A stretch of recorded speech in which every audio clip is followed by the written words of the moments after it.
Hello नमस्ते सबैजनालाई र विशेष गरी म तपाईँहरूको स्क्रिनमा सधैँ चाहिँ आइसकिसकेको छु है। र आज सधैँको भन्दा सायद भिडियो अलिकति लामो हुन्छ होला, अन्तिमसम्म हेरिदिनुहुन्छ भन्ने एउटा आशा राखेको छु है। अनि साथसाथै मेरो भिडियोलाई मन पर्यो भने साथीभाइ लाइक कमेन्ट अनि सेयर पनि गरिदिनुहुन्छ भन्ने एउटा आशा राखेको छु है त गाइसहरू। र विशेष गरी तपाईँहरूलाई म एउटा सानो कथाबाट आजको यो कन्टेन्ट सुरु गर्न लागिरहेको छु। र म हिजो के कामले गर्दाखेरि विशेष बजार गएको थिएँ, कालिम्पोङ मार्केट। अनि गएर त्यहाँनिर धेरै मेरो कामहरू पनि प्रायः मैले सकिसकेको थिएँ। अनि त्यो एउटा केही उब्रेको काम चाहिँ म गर्न लागि चाहिँ जाँदै थिएँ नि त बजारतर्फ फेरि फर्केर। अनि जाँदै गर्दाखेरि चाहिँ अचानक मैले एकजना जो चाहिँ मैले सोचेको पनि थिइनँ, पहिला क्लास 7 सायद 8हरूतिर होला, सँगै पढेको साथी भेटेँ क्या। अनि अचानक ऊ पनि अब छक्कै पऱ्यो मलाई देखेर होइन। अनि म पनि छक्कै, अचानक त भेट हुँदाखेरि अब कस्तो हुन्छ होइन। अनि मैले प्रायः काम सकिसकेको थिएँ। अब त्यो मान्छे भन्दा कहाँदेखि आएको हो। अनि यसो केही वाद विवादहरू हुँदाखेरि ऊ पनि प्रायः फ्री नै रहेछ। अन्त काहीँ यसो चिया दोकानमा गएर यसो गफ गरौँ न भन्ने एउटा फेरि प्लान पनि मिलाइहालेँ मैले हो।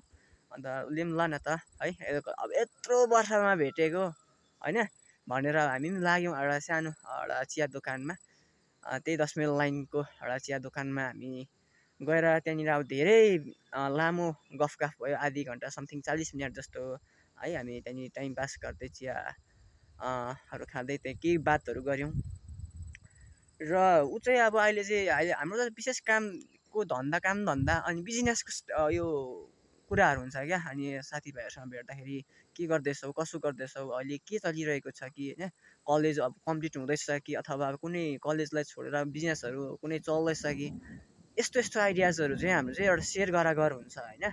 अनि अब तपाईँहरूको चाहिँ के कस्तो हुन्छ थाहा छैन तर होइन। अब हाम्रो चाहिँ त्यस्तो हुन्छ साथीभाइ अब भेट भएपछि होइन। अन्त त्यो मान्छेले भन्यो क्या, अब धेरै उसले पनि ट्राई गरेको रहेछ क्या हरेक कामहरूमा। अब हुन त त्यो मान्छेसँग म समथिङ 7-8 वर्ष को अन्तरालमा भेट भएको।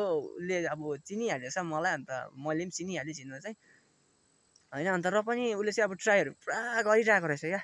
म जस्तै मैले एउटा भिडियोमा तपाईँलाई भनेको पनि थिएँ, धेरैवटा कामहरूमा मैले अब होइन कोसिस नगरेको होइन, बट अब अनसक्सेसफुल भनौँ न होइन, एउटा सक्सेस नभएको कुनै पनि काममा। ऊ पनि धेरैवटा कामहरूमा अब ट्राई गर्दा बट अनसक्सेसफुल है। अनि अनसक्सेसफुल हुँदाखेरि चाहिँ उसलाई एक किसिमको घरदेखि पनि अब गाली गलौज होइन, अब एक किसिमको हुन्छ नि एउटा टर्चर। एक किसिमले त्यो मान्छे एउटा फ्रस्ट्रेसनमा गइसकिसकेको रहेछ क्या। साथी म यस्तो काम गरेँ हुँदैन, यस्तो गरेँ ट्राई गरेँ हुँदैन होइन, यस्तो इक्जाम बस्यो, इन्टरभ्यू बस्यो, बट अब सक्सेसफुल हुन सकिएन। अन्त अहिले त त्यस्तै म त गाउँघरमै भत्का कुकुर जसरी डुलिरहेको छु। अब हाम्रो त एकदमै त्यस्तो बात हुन्छ नि त होइन, फ्रेङ्कली पहिल्यैदेखिको बातहरू। अन्त त्यो भन्दाखेरि चाहिँ अन्त फेरि मलाई सोधेँ क्या, तिमी चाहिँ के गर्दैछ भनेर होइन। अन्त मैले चाहिँ अब के भन्नु, सेम तिम्रो जिन्दगीमा अब जे भोगिरहेछौ तिमीले, मैले पनि त्यही भोगिरहेको छु। हुन त तिमी एउटा सानो अब अहिले त्यो मान्छे मभन्दा धेरै अब ज्ञानी मान्छे हो हुनु चाहिँ। अब यो मान्छे ग्रेजुएसन गरेको मान्छे हो होइन। अनि म त अब त्यस्तो भएको पढेको व्यक्ति त होइन। अन्त मैले चाहिँ एउटा आफ्नो पढाइ लेभल होइन, एजुकेसन लेभलको हिसाबको चाहिँ मैले चाहिँ अब कामहरू खोज्दै जाँदाखेरि चाहिँ बट अनसक्सेसफुल भएको मात्रै हो नि त होइन। अन्त सबैजनाले एउटा आफ्नो एजुकेसन लेभल अनुसारकै एउटा काम खोजिरहेको हुन्छ नि त होइन। तर कतिवटा अब कामले गर्दा अनसक्सेसफुल होइन। अन्त दुईजनै क्या एउटै रहेछौँ अब हामी चाहिँ। अब भन्नै हो भने मैले पनि कमसेकम 10-12वटा 15वटा जस्तो काममा चाहिँ अब भनौँ न एउटा नाम लेखाएँ भनौँ न होइन, बट अनसक्सेसफुल होइन। अब त्यो आफ्नो भाग्य आफ्नो एउटा किस्मतमै छैन भने चाहिँ हुँदैन नै हो रहेछ क्या हो साथीभाइ है। अन्त त्यो मान्छेको पनि त्यही भन्दै थियो क्या। अनि ऊ चाहिँ एक किसिमले अब घरको टर्चर सायद अब होला होइन। अन्त एक किसिमले ऊ चाहिँ अब डिप्रेसनमा गइसकिसकेको खालको भएको रहेछ क्या त्यो मान्छे चाहिँ। अन्त यस्तो पनि लाउनु थालिहालेको रहेछ होइन।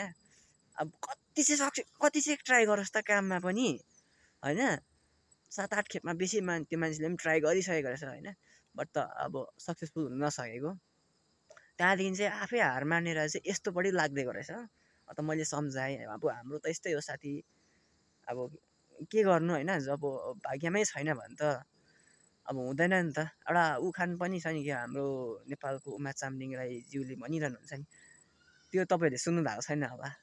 अनि सुन्नु भएको छैन भने यसो सर्च गरेर हेर्नुहोस् कि तपाईँहरूले पाउनुहुन्छ। भनिदिन्छु ल म एउटा लाइन, एउटा कुरा गर्दा गर्दै।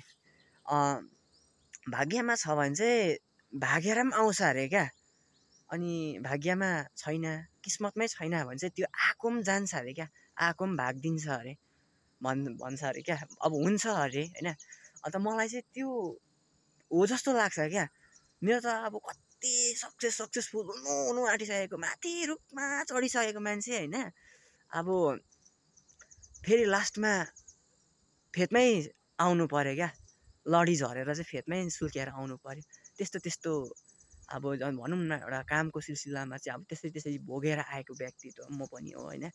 अन्त अब त्यो मान्छेको पनि त्यस्तै रहेछ, आधी घन्टा 40 मिनट त्यसै हाम्रो गफमै गयो। अन्त त्यो मान्छे चाहिँ एक किसिमले डिप्रेसनमा गइसकिसकेको रहेछ क्या।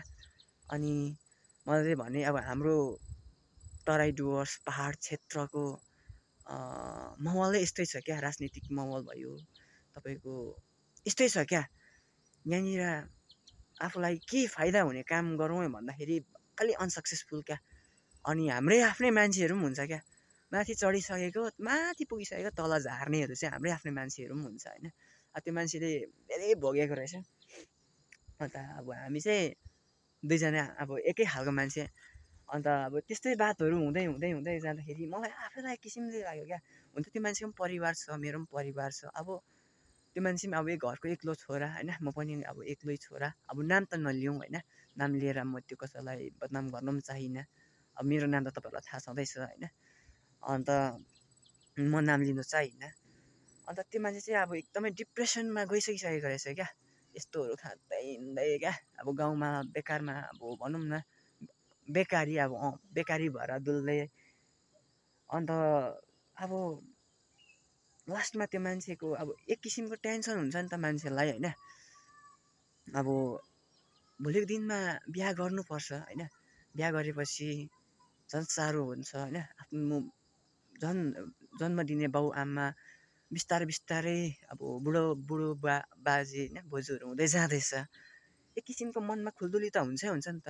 लाइफको टेन्सन, करियरको टेन्सन, बाउ आमाको टेन्सन होइन, भोलिको दिनमा बिहा गरेपछिको टेन्सन। त्यो मान्छे त्यसै पनि डिप्रेसनमा गइसकिसकेको रहेछ क्या। अन्त म चाहिँ आफूलाई एउटा भाग्यमानी ठान्छु क्या। जे हुन्छ होइन, म चाहिँ अब गर्छु, अब हुन्छ नि त्यस्तो लाग्छ नि त। अन्त मैले त्यो मान्छेलाई सम्झाइदिएँ होइन, निकै बुझाएँ। अब त्यो मान्छेले बुझ्यो बुझेन। अन्त मलाई पनि त्यहाँ तपाईँहरूलाई यो कुरा गर्नु मन लागेको। अब यत्रो हामी पढ्यौँ होइन, ग्रेजुएसन अबदेखि लिएर, म त एचएस लेभल मात्रै हो होइन, भयङ्कर डरलाग्दो पढेको मान्छे होइन। एचएस लेभल मात्रै मैले कम्प्लिट गरेको होइन, क्वालिफिकेसनमा भन्नुपर्दाखेरि। अब एचएस लेभल ग्रेजुएसनहरू गरेपछि चाहिँ कमसेकम हामीले आफ्नै ठाउँ अनि आफ्नै हिल एरियामै कामहरू पाउनुपर्ने हो नि त। तर हाम्रो हिल एरियाको राजनीतिक पोलिटिसियन कस्तो खालको छ भन्दाखेरि, यहाँनिर अलिकति कहीँ कतै एउटा राम्रो कामको लागि अगाडि गर्छु बोल्छु भन्दाखेरि तलै झारिदिइहाल्छ क्या। अनि कुछ काम एउटा गर्छु भन्दाखेरि पनि तलै झारिदिइहाल्छ। यस्तो छ हाम्रो अब पाहाडको व्यक्तित्व भनौँ न, होइन, त्यस्तो छ। अनि मलाई पनि दुःख लाग्छ क्या। म पनि भयङ्कर सङ्घर्ष गरेको मान्छे हो होइन। कहाँ पुगिनँ होला कामको सिलसिलामा, अब दिल्ली, मुम्बई, गोवासम्म पुगेँ होइन।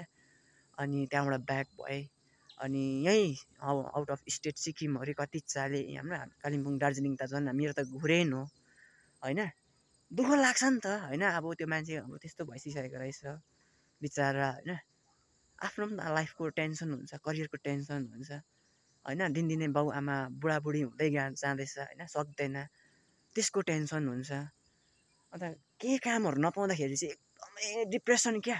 म पनि एकखेप त गइसकिसकेको थिएँ क्या, यस्तो गइसकिसकेको थिएँ अब सोचाइ बेसी भएर क्या। अन्त अब काहीँ न काहीँ यसो एजुकेसन लेभल हेरेर चाहिँ काहीँ न काहीँ हामीलाई हाम्रो बङ्गाल सरकारले काहीँ न काहीँ कामहरू चाहिँ दिलाइदिन सक्नुपर्ने क्या अहिलेको अब यसमा। तर छैन त्यो क्या। खालि एउटा नेताको गोजीमा कति पस्यो अनि त्यो नेताको गोजीदेखि चाहिँ कसरी चाहिँ त्यो पैसा निकालेर चाहिँ मेरो गोजीमा हाल्नुपर्ने, खालि त्यो मात्रै हुन्छ क्या हाम्रो नेताहरूको चाहिँ। अन्त त्यो पाराले चाहिँ हामी युवा युवती पढेको त के बेकार छ नि होइन। अनि मलाई चाहिँ त्यो लाग्छ होइन। अनि त्यो मान्छेले पनि त्यही भन्दै थियो। म पनि अब अलिक धेरै कामहरू छोडेको कारणले गर्दाखेरि कुनै दिन यसो भेटेर गफगाफ गरौँला भनेर त्यत्तिकै हामी छुट्यौँ होइन। अनि दुःख लाग्छ क्या साथीभाइ यस्तो कुराहरू सुन्दाखेरि। यस्तो कुरोहरू आफैलाई भोग्दाखेरि एकदमै मनमै क्या अब एकदमै भन्नु पनि दुःख लागेर आउँछ साथीभाइ है। तपाईँहरूलाई के कस्तो लाग्छ अन्तिमसम्म मेरो भिडियोलाई हेर्नुभयो भने यसो कमेन्ट गर्नु अवश्य नभुल्नुहोस् होला। साथै अनि मेरो भिडियोलाई मन पऱ्यो भने फलो पनि मलाई गरिदिइराख्नुहोस् होला है। अनि आउने दिनहरूमा योभन्दा राम्रो राम्रो भिडियोहरू तपाईँहरू सामु लिएर आउन सकौँ है। ल त साथीभाइ भेट्दै गरौँ।